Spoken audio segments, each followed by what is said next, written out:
so 1980, you're like 20. Yep. Is that right? Yeah. And you're hearing this music and you want to be a part of it. But why did you want to be a part of it? Well, we started off, it was me and Fletcher in the beginning, right? With a drum machine. He played bass guitar and I played guitar. Okay. And we wanted to be the Cure. Right, okay. Okay. And then I heard the track Almost by OMD, which is the B-side to Electricity. Yeah. And I was just blown away by it. I thought, you know, it's like emotional music. It's totally unique. I can really relate to the songs because they're traditional songs, really. That, you know, could have been played with acoustic instruments, but we're using this new technology. So that's what sold it. They sold it to me. And what was the first keyboard that you ever bought? Kawai 100 FS. And how did you find it? Because it was cheap. But no, physically though, they surely they didn't exist in the way that you can get them. Well, there weren't that many synthesizers around. I mean, you know, I remember, you know, we used to go to the local music shop and just like drool at a wasp. You know, just drool, but we could never afford one. Then we just got some bit of money, you know, because everybody started working, getting jobs and that. Yeah. And we all went out and bought synths. And where did you buy it? Can you remember where you physically bought it? I got it from, I think it's a town called Benfleet, which is in Essex. Right. I think the music store's still there. I mean, it's mostly guitars, obviously, and drums, and it's one of those places you go in, you spend half an hour or 2 hours playing Stairway to Heaven on an acoustic guitar, yeah, and coming out and buying a plectrum. Yeah. You know. So what I'm interested in is how much of your stuff in the early days was accidental. Well, obviously, in the very beginning, none of the synths that we had presets or memory, so it had to be brilliant. You know, so everything when we were playing live, everything was adjusted live. So in theory, nothing ever sounded the same. You know, because obviously, unless we mark the knobs, I think Fletcher used to put chalk marks on his cut-off frequency or something. That's right. But in fact, you've got a Boss DR55. 55, which has still got the markings on it. Yeah. Now, did I see that in your analog?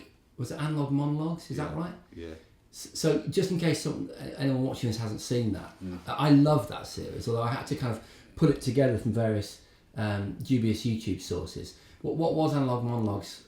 Well, what it was, we started a website. Right? I started a website for myself because I was interested in doing music for other people other than bands. Yeah. And as you probably know, with a website, you have to keep adding content all the time. I mean, the Kraftwerk's website hasn't changed for 25 years. Yeah. You know? So one of the ideas was to do these little short films, put them out periodically, and hopefully draw people to the website, and also put like new remixes on the website and stuff like that. Anything that was going on. There were some instruments in there that I'd be honest, I'd never even heard of because there were big holes in my knowledge. So I was a fan of synth pop from, you know, I was born in '69, so my era was the '80s. But I didn't really start to decode how it was created until recently, until sort of 5 or 6 years ago. And the analog monologues were really interesting. There was an instrument that was blue. It was a blue instrument. Is that there? Yeah. Syrinx. These are made in Holland. There are modular versions of this as well. It's kind of a little bit like a Korg. It's got very metallic kind of filters, and you know, amazing ring modulation, and also 3 different ways you can sync the soft sync and hard sync the oscillators, which makes for a more interesting sound. This is this little tab here is for modulations or for bending, so you can. I really like that. It's really unusual. So instead of having a wheel, or a knob or anything, you hit these.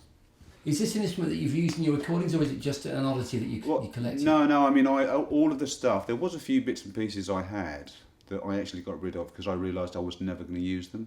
I used to have a Buchla system, and they're quite rare, but it's so unusable. You know, it's really you know, nerdy kind of. I thought, so I got rid of it. You know, so everything in here I use. The creme de la creme. This is the ARP 2500. There's not many. They didn't make many of these because they were so expensive to make. But I managed to find one fairly cheaply. But the way this works is rather than use patch chords to say, if you want to say modulate an oscillator with an LFO, then you use these sliders. So that would send the LFO then to the VCO over here. So it's quite a kind of it's quite tricky to use. It's not like, you know, instant. You have to kind of really work out all these numbers and, you know, where the sliders go. So are you still collecting? Yeah, I mean, not so much collecting. I mean, I did go through a stage in the 90s where I was collecting for the sake of collecting, you know, and not really using the stuff. But now the stuff I buy, I only buy stuff that I'm going to use, that's going to be useful. But also, you know, there's some really good keyboards out there. Like, you know, we mentioned the Mofio and David Smith stuff. I think it's really good. You know, it sounds authentically, well, it is authentic analog gear. Yeah, this is the Jupiter 4. It's when Depeche Mode started earning some money. Yeah. I could afford one of these because they were quite expensive. They were £1,000, which is a lot of money for when I was a kid. Wow. I got it because it had memory. The only downside of it is it weighs a ton. So you know, we used to go to gigs on trains and stuff, and to carry this thing was a real pain in the arse.